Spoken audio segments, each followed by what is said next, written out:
نرملا اٹھ کر بیٹھ گئی اور اس نے آنسو پونچھتے ہوئے جواب دیا، اگر مجھے شکنتلا کے متعلق علم ہوتا تو میں آپ کو پوچھے بنا ہی بتا دیتی۔ آپ میری بات پر یقین نہیں کریں گے، لیکن بھگوان جانتا ہے کہ اس کے متعلق میرے پتا کو بھی معلوم نہیں تھا۔ پتا جی نے اسے ہر جگہ تلاش کروایا، لیکن اس کا کوئی سراغ نہ ملا۔ مجھے یقین ہے کہ آپ جھوٹ نہیں کہہ سکتی۔ میں آپ سے آئندہ ہرگز یہ سوال نہیں کروں گا، لیکن کیا یہ محض اتفاق تھا کہ شکنتلا کے روپوش ہو جانے کے بعد بھی یہ کمرہ رات بھر روشن رہتا تھا؟ کیا آپ کو یہ معلوم تھا کہ محل میں داخل ہوتے ہی سیدھا اس کمرے میں آؤں گا؟ آپ کی ایک نوکرانی بھی کہتی تھی کہ اس محل میں آنے کے بعد آپ نے کسی رات انہیں اس کمرے کا دیا بجھانے کی اجازت نہیں دی۔ نرملا نے جواب دیا، یہ محض اتفاق نہ تھا۔ مجھے گاؤں کی عورتوں نے بتایا تھا کہ رات کے وقت شکنتلا کے کمرے میں لکشمی دیوی آیا کرتی تھی، اور وہ اس کے انتظار میں رات بھر اپنا کمرہ روشن رکھتی تھی۔ چنانچہ میں نے بھی رہنے کے لیے اسی کمرے کو پسند کیا اور سوتے وقت بھی اسے روشن رکھتی تھی۔ یہ بات میرے وہم و گمان میں بھی نہ تھی کہ میرے کمرے کی روشنی کسی دن آپ کو دھوکہ دے دے گی۔ میں سچ کہتی ہوں، میں نے شکنتلا کو نہیں دیکھا۔ میں اس کے روپوش ہونے کے چند دن بعد یہاں آئی تھی۔ اگر میں اسے دیکھ لیتی تو پتا جی کی ناراضی کا خوف بھی مجھے اس کی حمایت سے باز نہ رکھ سکتا، لیکن مجھے بے حد افسوس ہے کہ میں اس کے کسی کام نہ آ سکی۔ یہ میں آپ کی ہمدردی حاصل کرنے کے لیے نہیں کہہ رہی، بلکہ یہ ایک عورت کے متعلق ایک عورت کے جذبات ہیں۔ میں اپنے باپ کے دشمن سے رحم کی بھیک نہیں مانگوں گی۔ اگر مجھ سے اپنی بہن کا بدلہ لے کر آپ کو اطمینان نصیب ہو سکتا ہے تو میں حاضر ہوں۔ ہم ایک دوسرے کے دشمن ہیں۔ میں جے کرشن کی بیٹی ہوں اور آپ موہن چند کے بیٹے ہیں۔ ابھی اگر میری ہمت جواب نہ دے جاتی تو میں آپ کو قتل کر دیتی۔ شکنتلا سے ہمدردی کے باوجود آپ کو قتل کرنا میرا فرض تھا۔ آپ کو بھی اپنا فرض ادا کرنا چاہیے۔ رنبیر بے حس و حرکت کھڑا تھا۔ اس میں نرملا کی طرف آنکھ اٹھا کر دیکھنے کی جرأت نہ تھی۔ اس کے سامنے صرف ایک لڑکی تھی، ایک ایسی لڑکی جس کا ہلکا سا تبسم پتھر کی بے جان چٹانوں میں بھی نغمے پیدا کر سکتا تھا، جس کے آنسو ایک جلاد کے سینے میں بھی دھڑکنیں بیدار کر سکتے تھے۔ جے کرشن کی بیٹی التجا کرنے کے لیے نہیں، حکم دینے کے لیے پیدا ہوئی تھی۔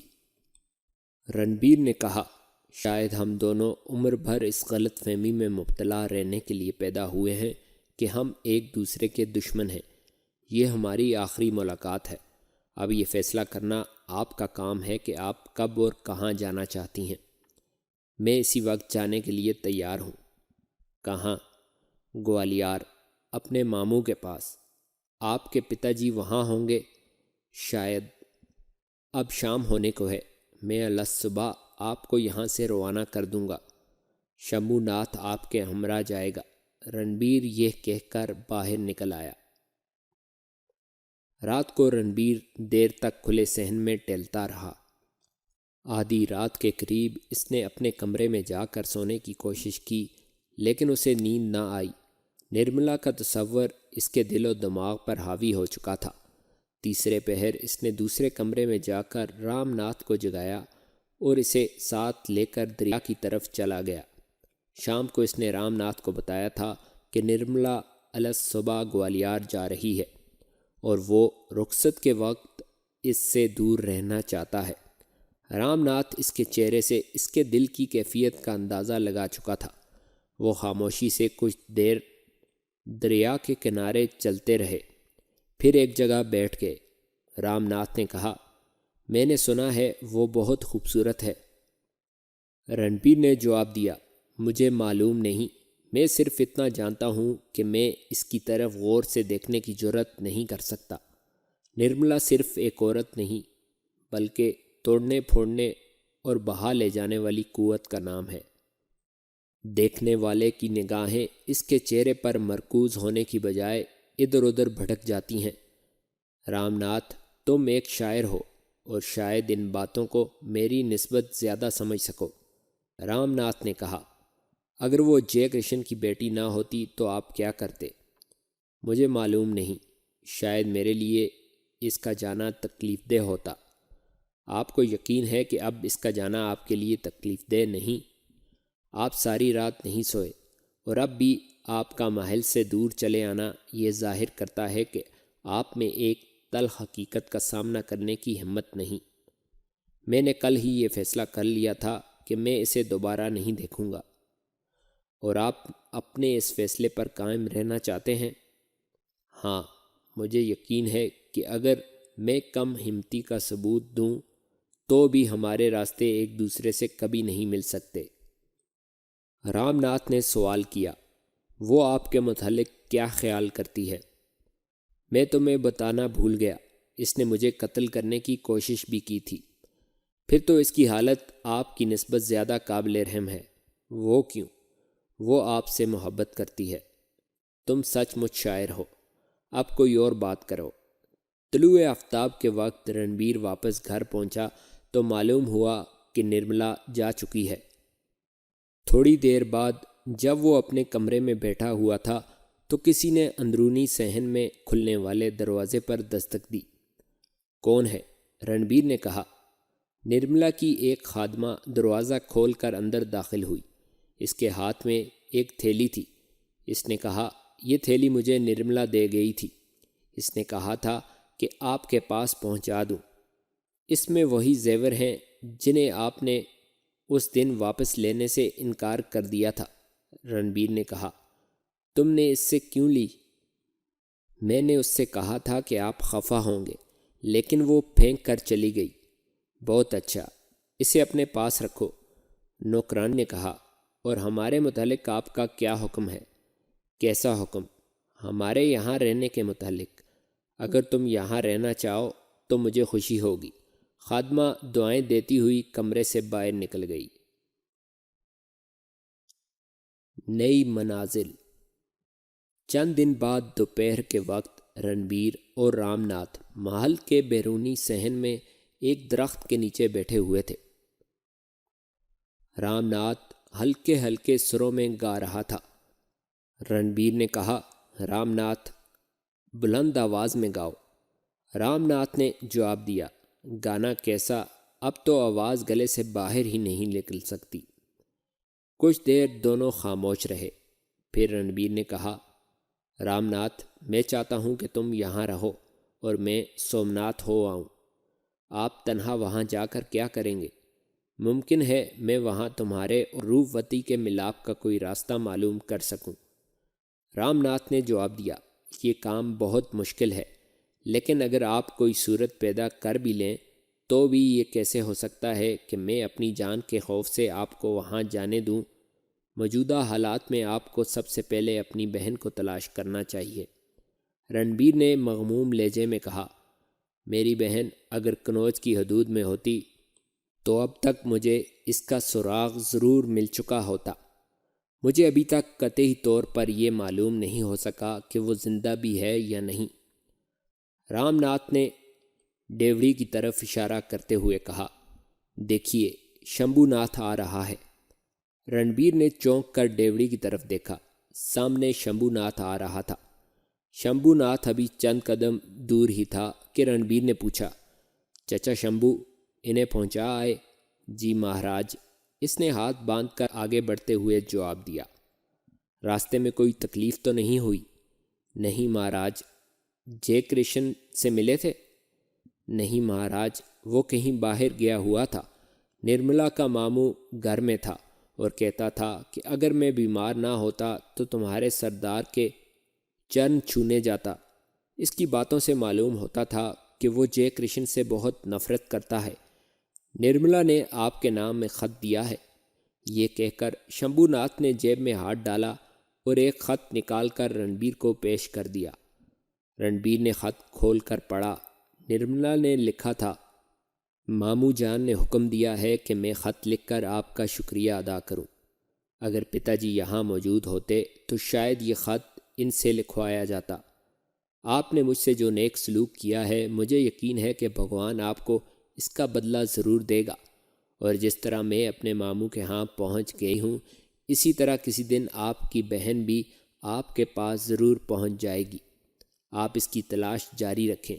میں آپ کو ایک بار پھر اس بات کا یقین دلاتی ہوں کہ آپ کی بہن کے غائب ہونے میں میرے پتا جی کا کوئی ہاتھ نہیں۔ میرے اور آپ کے خاندان کے درمیان نفرت کی جو خلیج حائل ہو چکی ہے، اسے پاٹنا میرے بس کی بات نہیں، لیکن اس کے باوجود میں بھگوان سے ہمیشہ یہ دعا کروں گی کہ آپ کی بہن جلد آپ کو مل جائے۔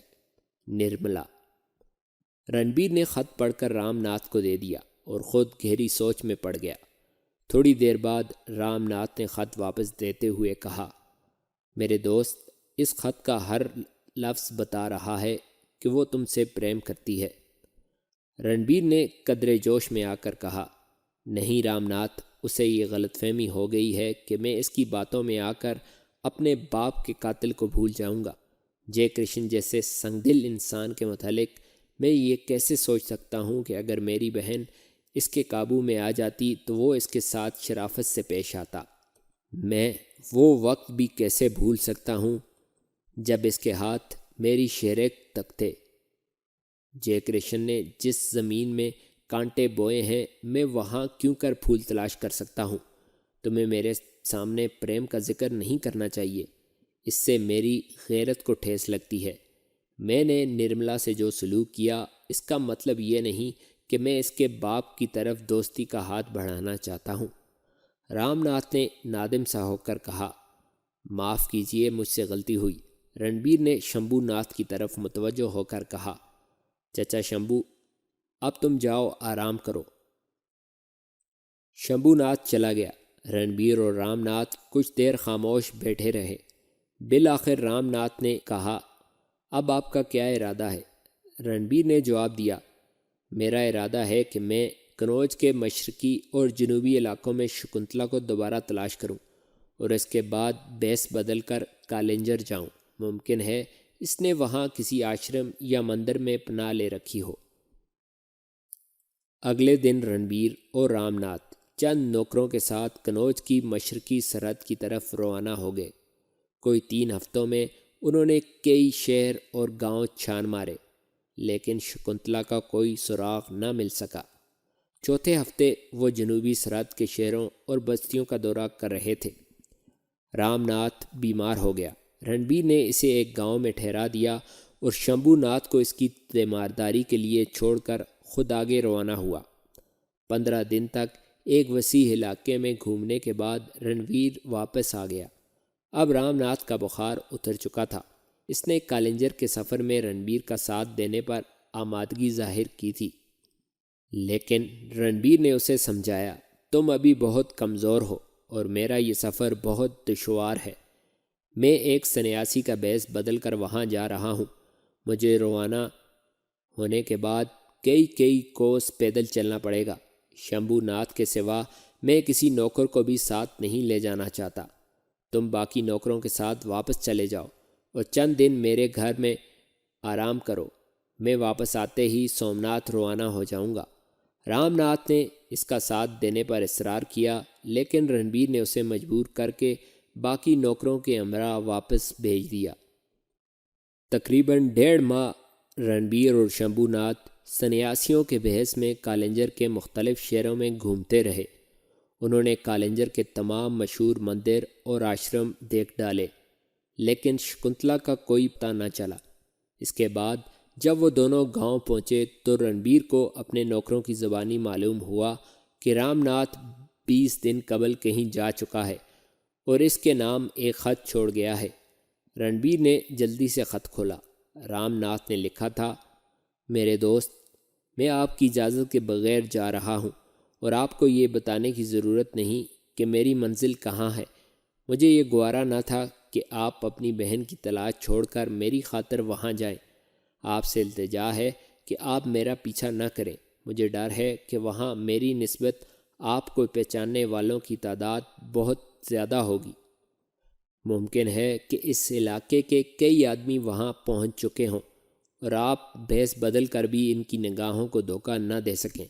میں ایک معمولی آدمی ہوں اور انسانوں کی بھیڑ میں چھپ سکتا ہوں، اور اگر مجھے کسی نے پہچان بھی لیا تو میں روپوتی کے بغیر زندہ رہنے کا سوچ بھی نہیں سکتا۔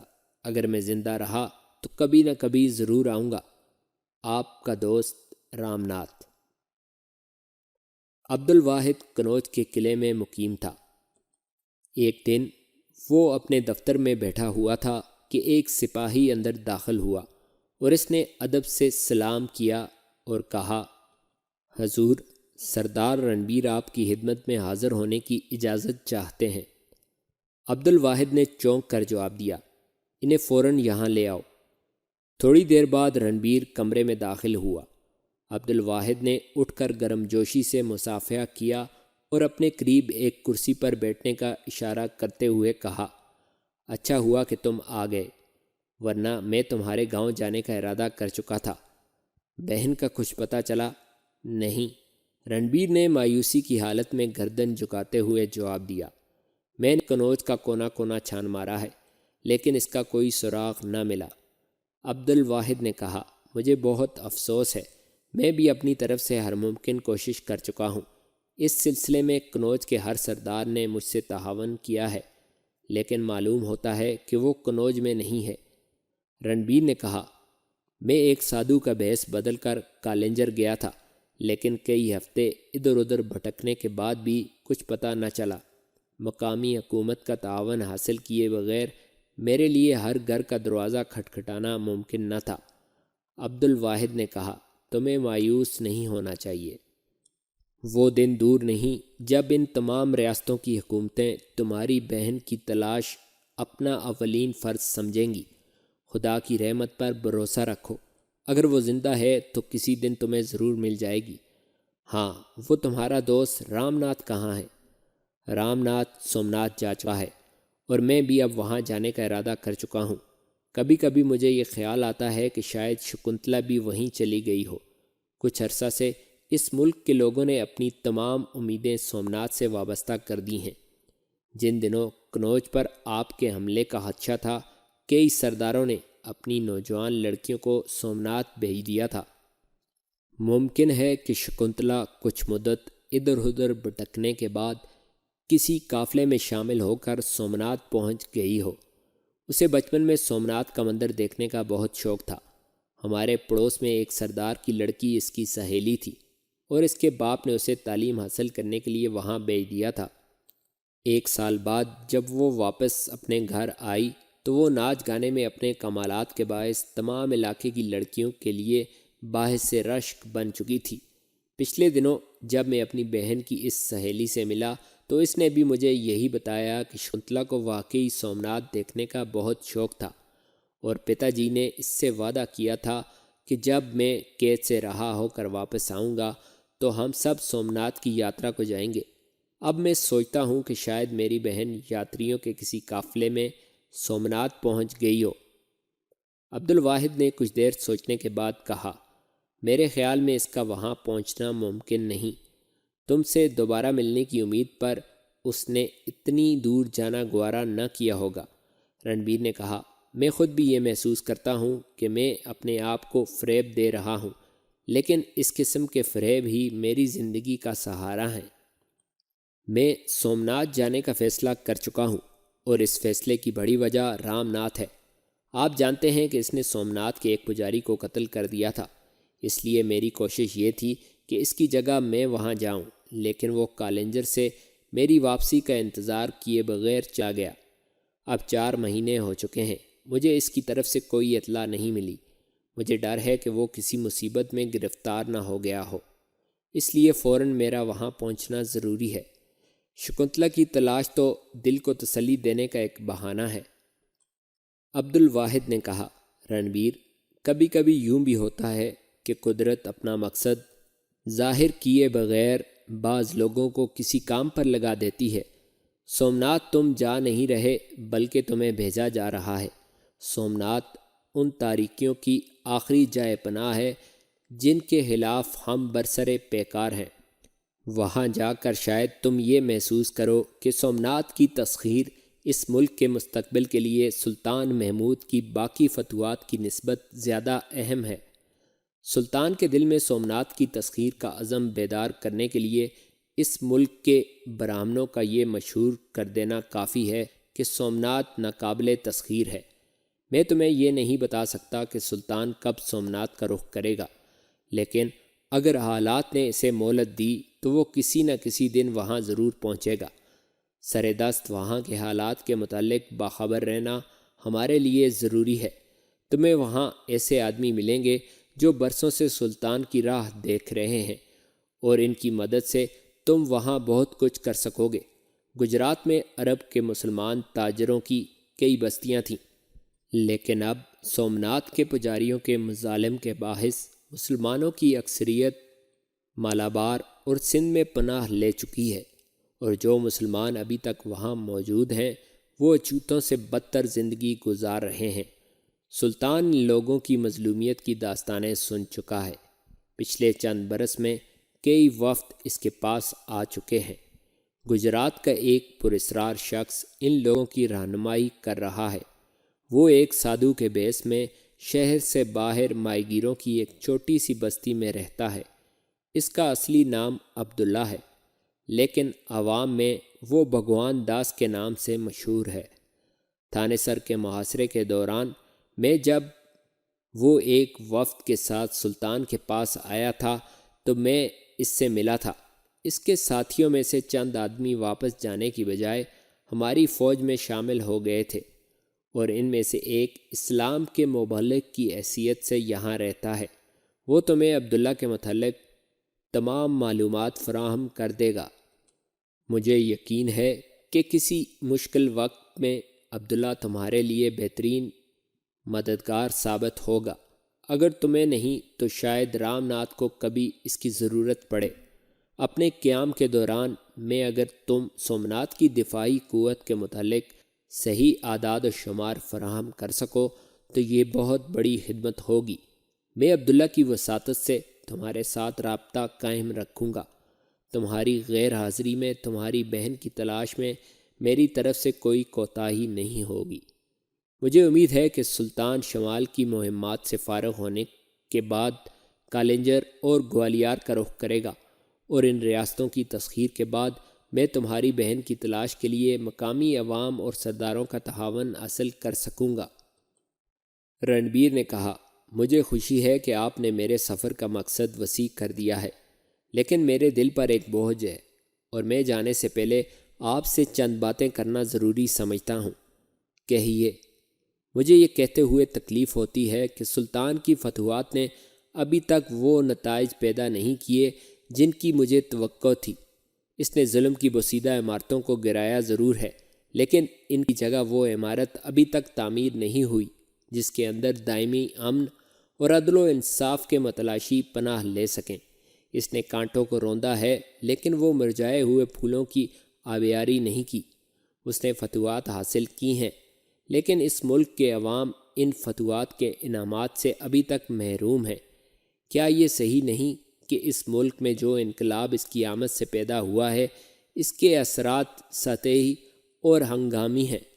وہ اس سرزمین کی بھیانک تاریکیوں کے لیے ایک نئی صبح کا آفتاب نہیں، بلکہ ایک ایسا ستارہ ہے جو آسمان سے ٹوٹتا ہے اور دیکھنے والوں کی نگاہوں کو تھوڑی دیر کے لیے خیرہ کرنے کے بعد روپوش ہو جاتا ہے۔ آپ اس حقیقت سے انکار نہیں کریں گے کہ قنوج کے راجہ کی شکست کے باوجود یہاں کے باشندے ایک استبدادی نظام کی گرفت سے آزاد نہیں ہوئے۔ سلطان کے خوف نے جن سرداروں کو اس کی اطاعت پر مجبور کر دیا ہے، وہ لوگوں پر اسی طرح مسلط ہیں، اور جب سلطان کا خوف اٹھ جائے گا تو لوگوں پر عدل و انصاف کے جو دروازے آپ نے کھولے ہیں وہ پھر بند ہو جائیں گے، اور براہمن ایک بار پھر لوگوں کی گردن پر سوار ہو جائے گا۔ آپ اس حقیقت سے بے خبر نہیں ہوں گے کہ قنوج کے کئی سردار جن پر آپ نے اعتماد کیا تھا، پھر راجہ گنڈا سے ساز باز کر رہے ہیں۔ عبد الواحد نے جواب دیا، مجھے سب کچھ معلوم ہے، لیکن میں ان باتوں سے پریشان نہیں۔ جو کام قدرت نے سلطان کو سونپا ہے وہ پورا ہو رہا ہے۔ اس نے ایسے حالات پیدا کر دیے ہیں جو ایک نئے نظام کے لیے سازگار ہیں۔ ان حالات سے فائدہ اٹھانا میرا اور آپ کا کام ہے۔ اس نے استبداد کے قلعوں کو مسمار کیا ہے تاکہ اس ملک کے معمار ایک نئی عمارت کی بنیاد رکھ سکیں۔ اس نے ظلم کے پرچم سرنگو کیے ہیں تاکہ ہم عدل و انصاف اور مساوات کے جھنڈے لہرا سکیں۔ اس نے انسان کو پستی اور ذلت کی طرف دھکیلنے والے دیوتاؤں کی مورتیاں توڑ دی ہیں تاکہ ہم انسانیت کا بول بالا کر سکیں۔ وہ ایک سیلاب کی لہر ہے جو اپنی تندی اور تیزی کی بدولت دریاؤں اور ندیوں کے لیے گزرگاہیں تیار کرتی ہے۔ تم دیکھو گے کہ ظلم کے ایوانوں پر اس کی آخری ضرب نہیں ہوگی۔ اس نے جو راستے ہموار کیے ہیں وہ کئی فاتحین کو اس ملک میں آنے کی دعوت دیتے رہیں گے۔ غزنی اور ہندوستان کے درمیان اس کے پاؤں کے نشان کسی دن ایک ایسی شاہراہ کا کام کر دیں گے جس پر ہماری آنے والی نسلیں نت نئے قافلے دیکھیں گی۔ ان مسافروں کے قافلے جن کے ہاتھوں میں تلواروں کی بجائے نور ہدایت کی مشعلیں ہوں گی، یہ لوگ تم جیسے انسانوں کے ساتھ مل کر اس عمارت کی تکمیل کریں گے جس کی بنیادیں کھودنے کا کام قدرت نے سلطان کے سپرد کیا ہے۔ اس وقت بھی افغانستان کے پہاڑوں اور گنگا کے میدانوں کے درمیان اسلام کے سینکڑوں مبلغ آزادی کے ساتھ تبلیغ کر رہے ہیں، اور وہ اس ملک کے ہزاروں انسانوں کے دلوں پر دائمی فتح حاصل کر چکے ہیں۔ ان کی پرامن فتوحات کے نتائج ان فتوحات کی نسبت کہیں زیادہ دورس ہوں گے جو سلطان نے بزور شمشیر حاصل کی ہیں۔ ہندوستان سے باہر اسلامی ممالک کے مورخ شاید سلطان محمود کو صرف ایک عظیم فاتح کی حیثیت سے یاد کریں گے، لیکن جب اس ملک کے مورخ اس کی فتوحات کے قصے لکھیں گے تو وہ اس حقیقت کو کبھی فراموش نہیں کر سکیں گے کہ وہ ایک نئے زمانے کا نقیب اور ایک نئی روشنی کا مشعل بردار تھا۔ اس نے اس ملک میں صرف مغرور بادشاہوں کی گردنیں نہیں جھکائیں بلکہ ان بتوں کا طلسم بھی توڑ دیا ہے جن کی خدائی میں انسانیت کے ابھرنے کا کوئی امکان نہ تھا۔ تمہارا یہ اعتراض درست ہے کہ سلطان نے اس ملک کے مفتوحہ علاقوں پر قبضہ کر کے ان کا انتظام اپنے ہاتھ میں نہیں لیا، لیکن تمہیں اس کی مجبوریوں کو نظر انداز نہیں کرنا چاہیے۔ اس نے اپنی زندگی کے بیشتر ایام گھوڑے کی زین پر گزارے ہیں۔ اس کی شاہراہ حیات پر آرام و سکون کے لیے کوئی مقام نہیں۔ اس کی منزل ہمیشہ کوئی رزمگاہ ہوتی ہے جہاں کشائی کے انتھک ولولے اسے جہاں بانی کا موقع ہی نہیں دیتے۔ ان گنت مفتوحہ ممالک پر تسلط قائم رکھنے کے لیے اسے اپنی موجودہ فوج سے کئی گنا زیادہ فوج کی ضرورت ہے۔ ہندوستان سے باہر اس کا تصادم ان قسمت آزماؤں سے ہے جو اقتدار کی مسندیں اپنے خاندانوں کی میراث سمجھتے ہیں۔ ان لوگوں نے کبھی اسے فراغت سے بیٹھنے کا موقع نہیں دیا، اور ہندوستان میں اس کا تصادم ایک ایسے سماج سے ہے جس کا بااختیار طبقہ خدائی کا دعویٰ کرتا ہے۔ ان حالات میں سلطان کے لیے ایک راستہ یہ تھا کہ وہ ایک محدود سے خطہ زمین پر قابض ہو کر بیٹھ جاتا اور اپنی زندگی اس کے انتظام میں صرف کر دیتا۔ پھر شاید اس کی نگاہ شمال اور جنوب کے دور افتادہ ممالک کی طرف نہ اٹھتی، لیکن اس نے اپنے لیے دوسرا راستہ منتخب کیا ہے، یا یوں کہیے کہ قدرت نے اسے ایک حکمران کی سنت پر بٹھانے کی بجائے ایک سپاہی کے فرض انجام دینے کے لیے منتخب کیا ہے۔ ایک سپاہی کی حیثیت سے اس کی کامیابی کا راز اپنی ساری فوجی قوت کو ایک مرکز پر جمع رکھنے میں ہے۔ فرض کیجئے اگر وہ ابتدائی حملوں کے ساتھ ہی لامغان اور دریائے سندھ کے درمیان وسیع علاقوں پر قبضہ جمانے کی کوشش کرتا تو اسے اپنی فوج کی ایک بڑی تعداد وہاں رکھنی پڑتی۔ اس کا نتیجہ یہ ہوتا کہ مرکز میں اس کی طاقت کمزور ہو جاتی۔ پھر ایک طرف شمال کے ممالک میں دبے ہوئے عناصر کے اس کے خلاف پھوٹ کھڑے ہوتے، اور دوسری طرف ہندوستان کی سلطنتوں کو اس کے خلاف متحد ہونے کا موقع مل جاتا۔ چنانچہ ان خطرات سے بچنے کے لیے سلطان نے اپنی قوت کو متحد رکھا۔ وہ ایک طرف قریباً ہر سال شمال کے دور افتادہ مقامات پر فوج کشی کر کے اپنے حریفوں کو یہ تسلیم کرنے پر مجبور کرتا رہا ہے کہ اس کی قوت تسخیر میں کوئی کمی واقع نہیں ہوئی، اور دوسری طرف ہندوستان میں وہ ہند کے حکمران اور اس کے حلیفوں کو پے در پے ضربیں لگانے کے بعد اس نے ان کے حوصلے ہمیشہ کے لیے پست کر دیے۔ چنانچہ آج اس کے مٹھی بھر آدمی کسی بغاوت کے خطرے کے بغیر شمالی ہند کے علاقوں پر حکومت کر رہے ہیں۔ اگر قدرت نے سلطان کو مہلت دی تو کسی دن یہی حالت وسطی ہندوستان کی ہوگی۔ اب بھی اگر میں مٹھی بھر آدمیوں کے ساتھ کنوج میں ٹھہر گیا ہوں اور میرے خلاف کوئی بغاوت نہیں ہوئی تو اس کی وجہ غزنی کے اس لشکر کا خوف ہے جو ہر سمت پوری قوت کے ساتھ یلغار کرنے کے لیے تیار رہتا ہے۔ میں ان سرداروں کے متعلق قطعاً پریشان نہیں جو سلطان کی اطاعت قبول کرنے کے بعد پھر راجہ گنڈا سے اپنی امیدیں وابستہ کر چکے ہیں۔ راجہ گنڈا کے اقتدار کے دن گنے جا چکے ہیں۔ اس کے اقتدار کے خاتمہ کے ساتھ ہی ان لوگوں کی یہ امیدیں بھی خاک میں مل جائیں گی، لیکن اس کے باوجود اگر کچھ عرصہ تک سلطان اپنے تمام مفتوحہ علاقوں پر پوری طرح قبضہ نہ جما سکا تو اس کی وجہ یہ ہوگی کہ سومنات اس ملک کا آخری دفاعی حصار بن چکا ہے۔ سومنات کی شکست اس ملک کے دیوتاؤں اور ان کے پجاریوں کی آخری شکست ہوگی۔ سومنات کا بت ہندوستان کا سب سے بڑا بت ہے اور اسے توڑنے کے بعد اس ملک میں سلطان کا مقصد پورا ہو جائے گا۔